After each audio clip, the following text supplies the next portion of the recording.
And like, shit, all right, we all gonna be dead or in jail. You feel what I'm saying? So it's like basically you telling me you love me, you care about me, but you only care about me if I'm risking my life and risking my freedom. Right. That ain't caring about me. Nah, man, that's the trick bag again. But also, like we were talking about how the police or the investigators or law enforcement could place you in a scenario because of your big heart and just bonding people out and messing with people you grew up with. The flip side of that is these little dudes will run even more wilder if they know I'm coming. I got Herb. Exactly. I got Herb coming, man. He said, what, go on, nigga, it's like this month. Like, bro, I'm not coming for that old kind of shit, man. That's crazy you saying that because they really will, bro. And I know, like, man, he coming to get me every time. Like, I done bonded my homies out for 20,000s, 10,000s, 100,000s. Like, I done really did that shit before, bro. Like, for real. Young, bro. I did that before I was 21. See? Did that shit at a young age, bro, because I was having money early. I had to learn to stop doing that shit, bro. Every time it's a funeral, pay for it.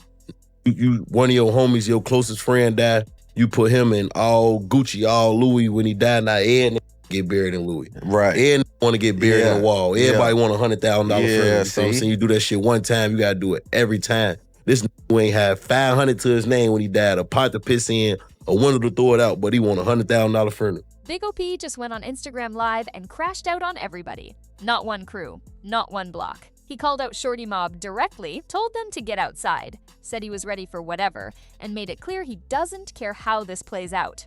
And the internet has been going crazy ever since. Here's what makes this different from your average Chicago beef. Big OP isn't beefing with a rival neighborhood. He's at war with people from his own circle. This is NLMB on NLMB tension, and it's been building for a long time. To understand where things are right now, you have to know the structure.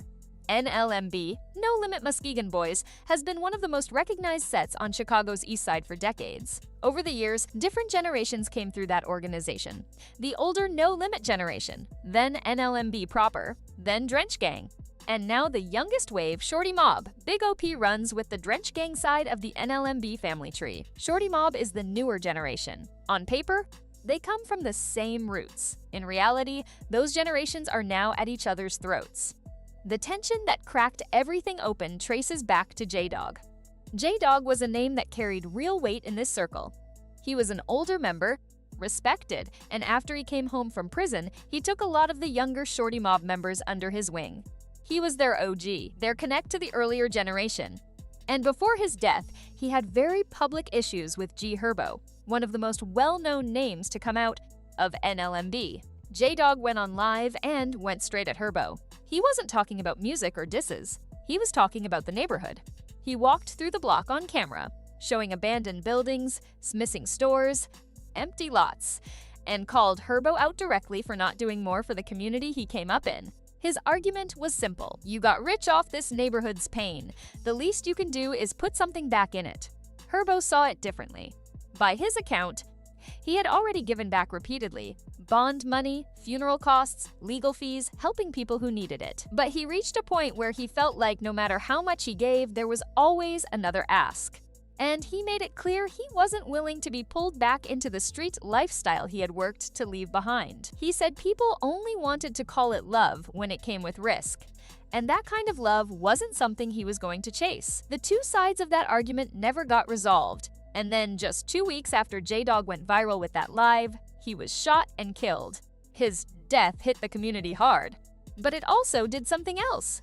It deepened the divisions that were already forming. A lot of Shorty Mobb members had been closest to his death made those bonds tighter and the grudges around his name louder. And almost immediately, rumors started flying about who was responsible and who knew what.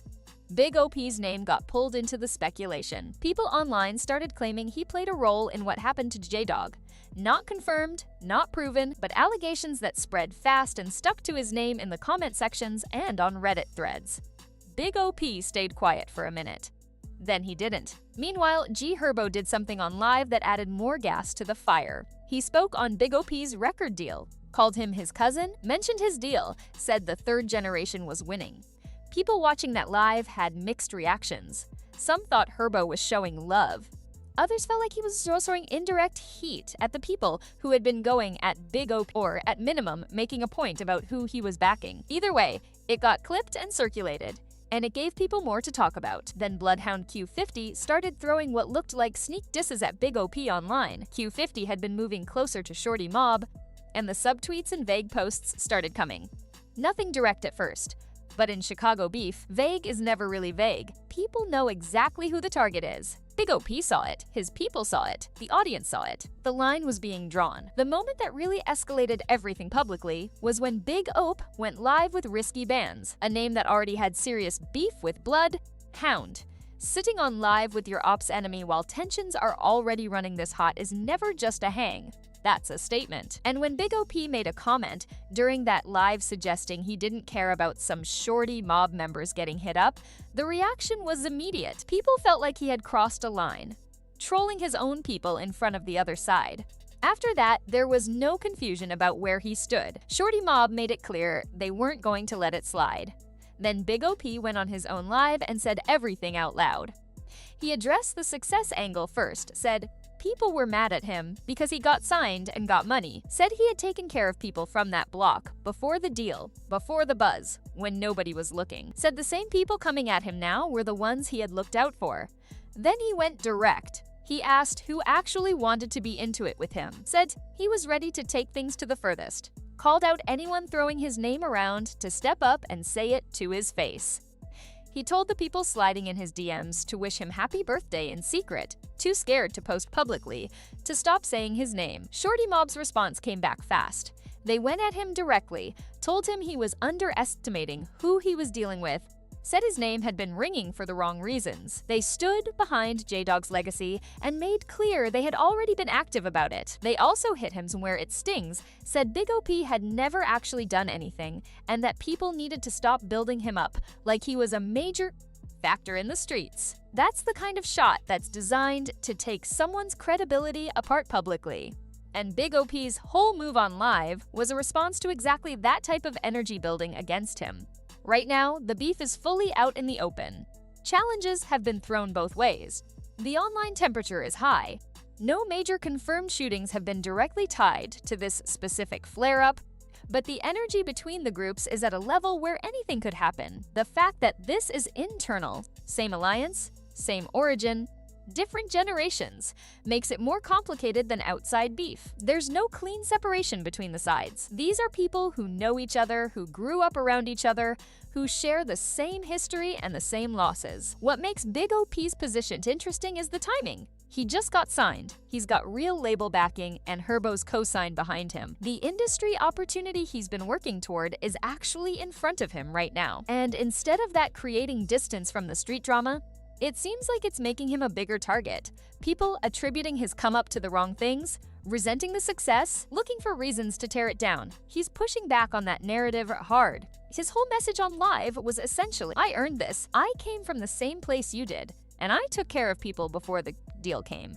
But in the circles he's moving through, that argument only carries so far when the other side is saying, you played a role in a death, and you're over here on live with their ops laughing. The situation is messy in the way only internal beef can be messy. Old loyalties, new money, generational gaps, unresolved losses, and the kind of online visibility that turns every move into a statement whether you intended it or not. Whether this cools off or keeps escalating is the question everybody's watching right now.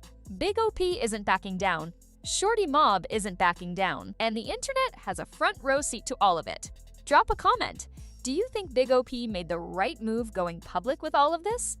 Or did that live make his situation worse than it already was?